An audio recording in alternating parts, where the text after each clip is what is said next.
Всем привет, любители полноразмерных клавиатур, которым всегда не хватает кнопок. Сегодня на вашей улице настоящий праздник. Чилки выпустили полноразмерную клавиатуру из алюминия с великолепным качественным исполнением, приятным дизайном и тайпингом, а также с довольно необычной функциональностью, о которой я расскажу чуть позже. Итак, приступим. В комплекте с клавиатурой идет крутой резиновый кабель, проставки для снижения вобла сэндвича, гаскеты для изолейшена на печатной плате, силиконовая корзинка для TKL кластера, брух, ну и остальное по мелочи. Это вам будет все неинтересно.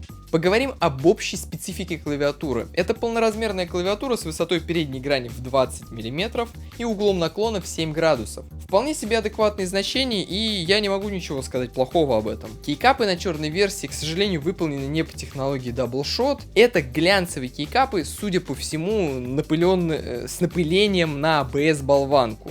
Выглядит это, конечно, неплохо, но, сказать честно, это все-таки не уровень. Это, конечно, необычно, более чем уверен, что это может кому-то понравиться, и в целом, вживую это выглядит не так уж и плохо. Но мне это не нравится. Далее переключатели. На выбор будет два варианта: VS Silent Linear и VS Breeze, которые установлены в моей версии. Ход у переключателя 3,5, а вес с ботами 60 грамм. И ощущаются они вполне себе неплохо. Призвуков от лифа я не услышал, плавность вполне неплохая. И вся эта гора переключателей стоит на FR4 плейте и заполнена всей возможной шумоизоляцией. Увы, проверить звук без шумоизоляции не получится. 1,2 плата, как вы можете догадаться, будет звучать просто ужасно. Клавиатура имеет быструю разборку и магнитные коннекторы, поэтому разбирать достаточно комфортно, за исключением роллера. 3 пары болл-кетчеров, и важно отметить наличие интегрированного форс-брейка, который раньше был только по краям. Окей, давайте вернемся к внутрянке чуть попозже и поговорим о дизайне. Самым сильным, пожалуй, я могу назвать ее заднюю часть.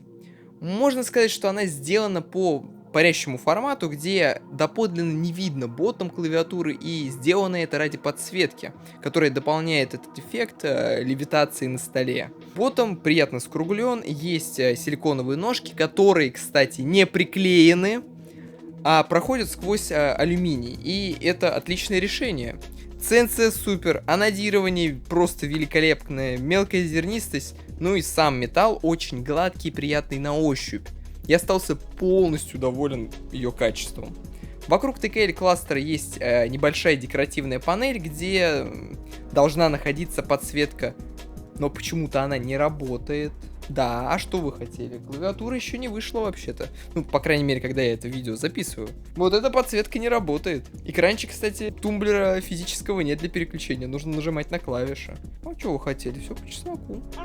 Опять же, можем надеяться на то, что в следующих обновлениях это пофиксит. Скорее всего, это просто баг софта или что-то типа того. Может быть, даже это я, болван, и не включил. И самое интересное находится в правом верхнем углу. Секретная кнопка, настраиваемый экранчик и приятный роллер, который сделан в формате MX переключателя, который ставится на плату. Во всем этом есть небольшая модульность. Вы можете снять роллер, убрать экранчик по своему желанию, если у вас все-таки есть какие-то особые предпочтения. На этом, я думаю, все. Теперь стоит посмотреть внутренний мир этой клавиатуры. Роллер нужно открутить шестигранником, для того, чтобы отодрать топ от сэндвича. Имейте это в виду, он просто так не снимается. Два варианта изолейшена. Один более жесткий на плейте в виде силиконовых шайбочек и, соответственно, ушек. А другой более мягкий на плате и звучит, соответственно, более тепло и легко. Также есть топ-маунт, который собирать я вам настоятельно не рекомендую. Да, ребята из Чилки сделали уже, я не знаю, 4-я клавиатура такая у них, наверное, 4-я. 4-ю клавиатуру, которую нельзя разобрать после сборки на топ-маунте. То есть это билет в один конец. Мне, конечно, нравится этот билет, как бы, кто бы не хотел себе собрать клавиатуру только на топ-маунте, но это не важно. В общем, дело в том, что при болл-кетчерах вы не можете разобрать клавиатуру на топ-маунте, так как при разборке вам нужно надавить на кейкапы, чтобы отделить топ от боттома. Но так как у вас все скручено в один монолитный кусок, то вы этого сделать не можете, соответственно. Нужно либо иметь какую-то дырку в плате, либо, я не знаю, типа подковыривать как-то. В общем, не собирайте на этих винтах, вообще забудьте, что они там были. Понимаете, все бы было ничего, но эта проблема тянется уже с ND75. А это прошло уже, наверное, почти 2 года, кстати. Нет, год назад я делал видео летом про ND75, и вот с того момента по-прежнему появляется топ-маунт с болкетчерами.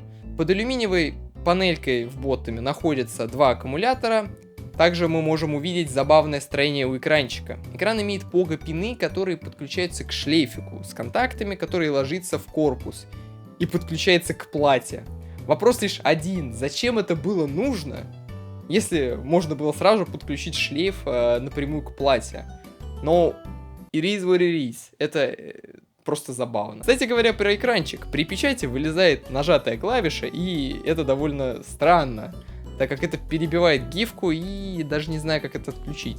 И да, ребят, самое главное, ради чего мы здесь собрались. Секретная кнопка. Как вы думаете, зачем она нужна? Может, клавиатура детонирует после нажатия? Или там, я не знаю, нумпад отсоединяется? Нет, ничего подобного. Это буквально физическая кнопка, которая вызывает калькулятор в Windows. Это зачем нужно? Я даже не знаю, что сказать. Но мне было очень смешно, когда я подключил клавиатуру, и при нажатии самые интересные для меня кнопки на клавиатуре я обнаружил калькулятор. А если вы нажмете FN и эту кнопку, то вы вызовете калькулятор на экранчике. Невероятный функционал, конечно, тут вообще сложно поспорить. Вот у вас на телефоне, наверное, калькулятора-то нет? Окей, неважно. Момент просто в том, что у меня уже 2-й год на клавиатуре стоит кнопка калькулятора, и ее можно просто поставить в VIA или в Viale. Ну, короче, просто забавно, и меня отчасти порадовало. Ой, забыл.